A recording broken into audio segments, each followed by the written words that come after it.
Did you murder someone that night, Jerry? Test the DNA. Jerry, Test the DNA. why did this happen, Jerry? Test the DNA. What happened? I don't know. I was not there that night. You don't know why this happened? I was not there that night. 47 years ago, an 18-year-old girl in Cedar Rapids, Iowa, disappeared after leaving home to attend a banquet at the Sheraton Inn in Cedar Rapids. She was reported missing, and both the family and the police initiated a search. Shortly after, the police found her car parked in the parking lot of a mall, and when they looked inside, they found 18-year-old Michelle collapsed over the passenger seat. She had been stabbed a total of 29 times. The attacker didn't steal anything from her, nor was she sexually assaulted. Investigation into the murder began, but all suspects were vindicated, and all leads eventually met a dead end. Her parents never stopped looking for her killer until they both passed away over 16 years after her brutal murder. Left with nothing else to chase and no one to pressure the police, the case became cold until 27 years after the killing, when a new cold case investigator showed up in the office and stumbled upon something that previous investigators had missed. This game-changing discovery would lead them to a man whose wife had reportedly died from suicide and whose cousin had gone missing on the anniversary of Michelle's murder, only for his remains to be found 10 years later. Before we dive deeper into this story, let us know who your first likely suspect is. Also, if you enjoy videos like this, don't forget to subscribe to the channel. It is December 1979. Across America, people are lining up to watch a new space movie that has changed how films look forever. On television, families gather around small screens to watch shows about cowboys and detectives. Gas lines from a few years earlier are still fresh in people's minds, and a hostage crisis overseas is dominating the news. The world feels uncertain, but life still goes on in small towns everywhere. In the middle of the country sits Cedar Rapids, Iowa. It is a quiet city with around 110,000 people. It is the kind of place where everyone seems to know someone who knows you. Christmas lights hang from porches. Families are getting ready for the holidays. At Westdale Mall, which had only recently opened its doors, shoppers are picking up last-minute gifts. It is the kind of peaceful evening where nothing seems out of place. Nobody could have guessed that this calm winter night would soon turn into one of the darkest unsolved mysteries the state would ever see. In this quiet city lived a girl named Michelle Martinko. She was 18 years old and a senior at Kennedy High School. Michelle was smart. She did well in her classes, and teachers liked her. She was also talented. She had been part of the school's twirling squad, and she loved performing in choirs and school plays. She had big plans for her future. She wanted to study interior design at Iowa State University. Michelle was also known for being stylish and pretty, and some say this caused jealousy among a few classmates, which may explain why she did not have many close girlfriends. On the evening of December 19, 1979, Michelle went to a banquet for her school's concert choir. The event was held at the Sheraton Inn in Cedar Rapids. She wore a black dress with a black scarf, black stockings, and heels. Over her dress, she wore a long fur jacket that reached her waist. She carried a brown leather purse with her. After the banquet ended, Michelle had an idea. She wanted to go to Westdale Mall. She had a winter coat there that her mother had placed on layaway, and she wanted to pick it up. She turned to her friend from the twirling squad and asked if she wanted to come along. Her friend said no. Michelle did not give up. She asked another girl she knew if she would come with her to the mall instead. This time the answer was yes. For a moment, it looked like Michelle would not be alone that night. But before they could leave, the second girl changed her mind. She backed out at the last minute, so Michelle went to the mall by herself. She had about $180 with her, money she planned to use to finish paying for her coat. Once inside Westdale Mall, She walked around the stores. She ran into people she knew, including friends who worked there. She talked with them for a while. The last time anyone saw her alive was close to 9 in the evening, near a jewelry store inside the mall. Hours passed. Michelle did not come home. By 2 in the morning, her father knew something was wrong. He called the police and reported his daughter missing. Then he went out into the cold night to search for her himself. The police searched too. At 4 in the morning, the search came to a horrible end. Police found the Martinko family car, a tan and green Buick, parked in the northeast corner of the Westdale Mall parking lot, near a department store. When they looked inside, they found Michelle. She was slumped over in the passenger seat. She had been stabbed 29 times in her face, neck, and chest. Her hands had cuts on them too, which told police that she had fought back hard against whoever did this to her. But there were strange things about the crime. Michelle still had her money. Nothing had been taken from her. She had not been sexually assaulted. The killer left no fingerprints anywhere, which made police think the attacker had worn gloves. Because of how personal and violent the attack was, police believed this was not a robbery gone wrong. Whoever did this had a reason. But what reason could anyone have to do this to a kind, well-liked teenage girl? The investigation began immediately. Police appealed to the public for help, and in just 1 week, more than 200 people called in with tips. Detectives interviewed person after person. A teenager who had been caught carrying a knife was questioned and cleared. A mall worker who admitted he liked following women around the mall was also questioned and cleared. Naturally, police looked closely at the people in Michelle's life. Her former boyfriend was questioned. He had dated Michelle for 2 years before they broke up, and he had even run into her at the mall that very night. But he had an alibi for the time of the murder, and there was no evidence connecting him to the crime. He later left Cedar Rapids, joined the Navy, and years later gave his DNA willingly. He was cleared completely.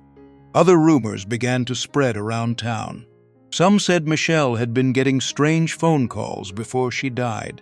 Police looked into it and found nothing to support that. Another rumor claimed a second stabbing had happened nearby and that police were hiding it from the public. That too turned out to be false. About 5 months after the murder, a woman came forward with a strange story. She said that early in the morning after the killing, she had driven past the mall parking lot looking for her daughter's car. She claimed she saw 2 cars in the lot, one of them Michelle's, and a man standing beside the open driver's door. She had passed this information along to someone connected to the police department, believing it would reach detectives. But it never did. By the time police finally heard her story, months had already passed. In the months that followed, police grew so desperate that they brought in witnesses and put them under hypnosis, hoping it would help them remember details. From these sessions, the police created a sketch of a possible suspect. They described a white man in his late teens or early 20s, about 6 feet tall, with brown eyes and curly brown hair. A reward of $10,000 was offered for information. Police even consulted psychics. Nothing worked. For a while, one man stood out as the most likely suspect. Just a month before Michelle's murder, this man had broken into a home in Cedar Rapids, raped a woman at knife point, and threatened her children. But he denied any connection to Michelle's case, and when DNA testing eventually became possible, his DNA did not match what was found at the scene. He was never charged with Michelle's murder. Years later, while serving a life sentence for his other crimes, he died in prison from cancer. As the years passed, the leads dried up one by one. By the mid-1980s, Michelle's father even sued the mall, claiming they had not provided enough security on the night his daughter was killed. The case made its way to the Iowa Supreme Court, but the mall won. Michelle's parents never gave up hope of finding their daughter's killer, But in 1995, her father passed away. 3 years later, in 1998, her mother passed away too. Neither of them ever learned the truth. With no family left to push for answers and no new leads, the case slowly froze. By 1986, as one investigator later put it, the case was sitting on ice. For years, it seemed like nobody would ever know what happened to Michelle Martinko on that cold December night. But the story was not over, not even close. In 2006, 27 years after Michelle's murder, a new cold case investigator at the Cedar Rapids Police Department received a tip. The tip itself did not lead anywhere new, but while going through old case files, the investigator noticed something that everyone before him had missed. Years earlier, blood scrapings had been taken from the gear shift of the Martinko family car. These samples had been sent away for testing long ago, but somehow nobody had ever followed up on the results. When the investigator pulled the results, he discovered something incredible. The blood on the gear shift contained male DNA. Even more, a stain of blood on the back of Michelle's dress also contained matching male DNA. This was not Michelle's blood. This was, very likely, the killer's blood. From this discovery, experts were able to build a partial DNA profile. The numbers were staggering. Fewer than 1 in 100 billion people would match this profile. It was entered into CODIS, the national DNA database used by the FBI. But there was no match. Whoever this person was, they had never been arrested for any crime that required giving a DNA sample. Still, police now had something real to work with. Over the following years, more than 125 people had their DNA swabbed and compared to the sample. Out of more than 80 potential suspects identified over the decades, more than 60 were tested. One by one, they were all cleared. In 2017, investigators tried something new. They hired a company that specializes in DNA phenotyping, which means using DNA to predict what someone might look like. Using only the DNA sample, the company created an image of what the killer probably looked like. The image was very different from the old sketch from 1980. Instead of brown hair and brown eyes, this new image showed a man with blonde hair and blue eyes. The company even created versions showing how he might have aged over the decades. Police shared this new image with the public during a press conference. More than 100 new tips came in. At the press conference, a former classmate of Michelle's looked at the image and said it reminded her of another classmate from school.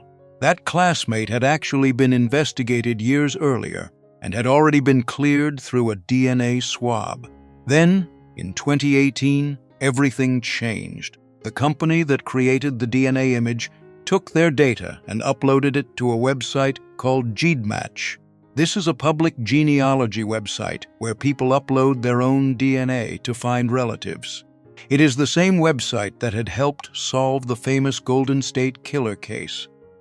When the killer's DNA profile was entered into GeneMatch, something happened. The system found a match. Not the killer himself, but someone closely related to him. The match was a woman, and according to the DNA, she was likely the killer's second cousin once removed. Using this woman's family tree, investigators traced back to 4 sets of great-great-grandparents.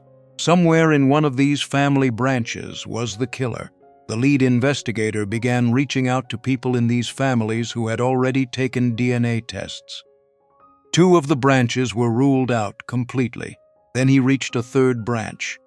A DNA test showed that this person was a first cousin of the killer. This narrowed everything down. The killer had to be one of 3 brothers, all living in Iowa, all of whom had grown up in the small town of Manchester. Police could not just walk up and ask these men for their DNA. That could ruin the entire case if word got out. So instead, they began watching the brothers closely. Investigators waited patiently for an opportunity. They needed something the brothers would throw away naturally, something with their DNA on it. The wait did not last long. In October 2018, investigators were watching one of the brothers, a man named Jerry Lynn Burns. He was 64 years old, and he owned a powder coating business in Manchester. He had once worked for John Deere and had co-owned a truck stop. He had been married, but his wife had died back in 2008. What the investigators did not know yet was just how much more there was to this man's story. On this particular day, Burns visited a Pizza Ranch restaurant. He ordered a drink and used a plastic straw. When he finished and threw the straw away, an investigator was watching. As soon as Burns left, the investigator collected that straw from the trash. The straw was sent for DNA testing. The results eliminated the other two brothers completely, but Burns's DNA was an exact match to the blood found on Michelle's dress and on the gear shift of her family's car 39 years earlier, on December 19, 2018. Exactly 39 years to the day after Michelle Martinko was murdered. Investigators went to Burns's business in Manchester to question him. During questioning, Burns denied knowing Michelle. He denied being involved in her murder. But when investigators asked him directly if he had killed someone that night in 1979, Burns did not say no. Instead, he kept repeating the same strange phrase over and over: "Test the DNA." Investigators also examined his hands and arms, looking for old scars that might have come from a cut sustained during a violent struggle decades earlier. Burns could not explain why his DNA would be at the crime scene. According to investigators, he showed almost no emotion, even when he was told he was being arrested. That same day, December 19, 2018, Jerry Lynn Burns was arrested and charged with first-degree murder. The arrest shocked the small town of Manchester. Burns was a business owner. He had no criminal record. People who had known him for decades could not believe it. One man who had known Burns for 40 years said he would have a hard time believing Burns could do something like this. But there were other things in Burns' past that raised eyebrows. His wife, Patricia, had died in 2008, and her death was reported as a suicide. And strangely, Burns had a cousin named Brian Burns who had gone missing back on December 23, 2013, just days after the anniversary of Michelle's murder. Brian's remains were not found until November 2023, when hunters discovered human remains in a field near Manchester. It would take until early 2024 for officials to confirm that those remains belonged to Brian Burns. Police said they did not believe Jerry Burns was connected to his cousin's disappearance, but the timing of it all left an eerie shadow over the case. The case moved toward trial. Before the trial began, Burns' lawyers argued that police should not have been allowed to take his DNA from a discarded straw without a warrant. The judge disagreed, ruling that once something is thrown away, a person no longer has a right to privacy over it. Investigators had also looked into Burns's internet search history. What they found was disturbing. He had repeatedly searched for and viewed content showing blonde women being attacked, stabbed, and strangled. However, the judge ruled that this evidence could not be used in the trial, since there were decades between the murder and these searches. The trial began in February 2020 in Scott County. After being moved due to the massive amount of public attention the case had received over the years, the prosecution focused heavily on the DNA evidence, explaining just how unlikely it would be for this DNA to belong to anyone other than the true killer. Retired investigators and the doctor who had performed Michelle's autopsy back in 1979 took the stand to explain how the case had been handled from the very beginning. One of the most shocking moments of the trial came when a former cellmate of Burns took the stand. This man testified that he had once asked Burns directly if he had committed the crime, and Burns had told him he could not talk about it. The cellmate also said that during a card game, when he kept winning, Burns jokingly told him that if he kept beating him, Burns would have to take him to the mall. The defense tried to argue that the DNA evidence had been mishandled, suggesting that Burns's DNA could have ended up at the scene through what is called secondary transfer, meaning his skin cells could have rubbed off onto something and ended up on Michelle's dress by accident. But their own witness admitted this was not necessarily what happened in this case. The prosecution brought in their own expert, who said the evidence had been stored properly and that nothing unusual had happened. On February 24, 2020, after about 3 hours of deliberation, the jury reached its verdict. Jerry Lynn Burns was found guilty of first-degree murder. In the courtroom, Michelle's sister, Janelle, sat in the front row with her family. They embraced each other as the verdict was read. Some of Michelle's friends in the courtroom cried. Across the aisle, Burns' family and friends sat in silence.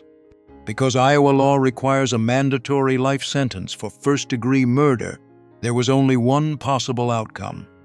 On August 7, 2020, Jerry Lynn Burns was sentenced to life in prison without the possibility of parole. In a statement to the court, Michelle's brother-in-law said something that would stick with everyone who heard it. He said that Michelle had played a critical role in identifying her own killer. The defensive wounds on her hands were proof that she fought so hard she caused her attacker to cut himself, leaving behind the very blood that would one day catch him. In a very real way, he said, Michelle became her own best witness. Burns did not give up. He hired a well-known attorney, famous for working on other wrongful conviction cases, and appealed his sentence. He argued that taking his DNA from a thrown-away straw without a warrant had violated his rights. In March 2023, more than 4 decades after Michelle's murder, the Iowa Supreme Court rejected his appeal once and for all. Burns remains in prison today, still maintaining that he is innocent. For 39 years, Michelle Martinko's family waited for answers. Her parents died without ever knowing the truth. But because of one detective's sharp eye in 2006, and because of new DNA technology that did not even exist back in 1979, justice finally caught up to a man who thought he had gotten away with murder. If you found this story interesting, make sure to like this video, share it with someone who loves true crime, and subscribe to the channel for more stories like this one.